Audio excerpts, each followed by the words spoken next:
ಪರವಾಗಿಲ್ಲ, ಅಂಡ್ರ್ ಒಳ್ಳೆ ಬರ್ಲಿ ಆದ್ರೆ ನಾಯಿ ಬೇಡ. ವೈಟು ಚಂದ್ರನ್ನ ಹುಡುಕು ನೀನು ತಪ್ಪೇ ಇಲ್ಲ, ಆಕಾಶದಲ್ಲೂ ನಾನೇ ಕಂಡ್ರೆ ಬಯ್ಯ ಬೇಡ.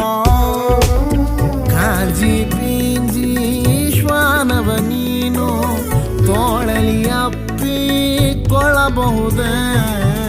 ಹೇಳೆ ಪ್ರೇಯಸಿ ನೋವೇನ್ ಕಮ್ಮಿ, ಕ್ಯಾಪಲಿ ಪಪ್ಪಿ ಕೊಡಬಾರದೆ.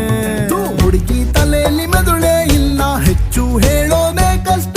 ಲವ್ ಯು ಅಂತ ಹೇಳೋ ಬದಲು ಟಿಚ್ಚಿ ಹೊಡೆಯೋದೇ ಬೆಷ್ಟ, ಮುಚ್ಕೊಂಡಿರೋದು ಬೆಷ್ಟ. ನಾನೇನು ಮಾಡ್ಲಿ ಸ್ವಾಮಿ, ನನ್ ಹುಡುಗಿ ನಾಯಿ ಪ್ರೇಮಿ.